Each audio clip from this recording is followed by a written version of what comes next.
జున్ను రెసిపీ అనమాట. మా అత్తయ్య వాళ్ళ షాప్ దగ్గర తెలిసిన వాళ్ళది గేదె అయితే ఈనిందనమాట. వాళ్ళైతే జున్ను పాలు అయితే ఇచ్చారు. బెల్లం అయితే తరిగేసుకొని జున్ను పాలు కూడా పోసుకొని 2 యాలక్కాయలు అలాగే కొంచెం మిరియాల పౌడర్ అయితే వేసుకున్నాను. బెల్లం కరిగేదాకా పక్కన పెట్టేసుకొని బెల్లం కరిగిన తర్వాత కుక్కర్ అయితే పెట్టేసుకున్నాను. ఒక 4 విజిల్స్ అయితే రానిచ్చానమాట. జున్ను అయితే పర్ఫెక్ట్గా అయితే కుక్ అయిపోయింది. స్పోర్క్ అయితే పెట్టి చూపిస్తున్నాను కదా, నీట్గా వచ్చేసింది.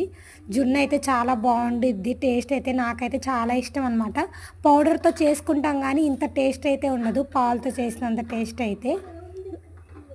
మా అత్తయ్య వాళ్ళు నిన్న పనుండి బందర్ అయితే వెళ్ళారు. వచ్చేటప్పుడు అయితే బందర్ లడ్డు అలాగే అప్సర బాదం పాలు అయితే తీసుకొచ్చారనమాట. 3 ఉన్నాయి అనుకోమాకండి, లడ్డూలు అందరు తినేసారనమాట. బాదం పాలు అయితే కూలింగ్ తగ్గిపోయినాయి. ఫ్రిడ్జ్లో అయితే పెట్టుకొని కొంచెం సేపు నాకైతే తాగాము. అక్కడ తాగితే ఇంకా టేస్ట్ ఉంటాయి కదా, పైన కోవా ఉండిద్ది తింటూ తాగుతూ. ఇంటికి వచ్చేసరికి అయితే అంత తగ్గిపోద్ది టేస్ట్ అయితే. వీడియో కనుక నచ్చినట్టయితే లైక్ చేసి సబ్స్క్రైబ్ చేసి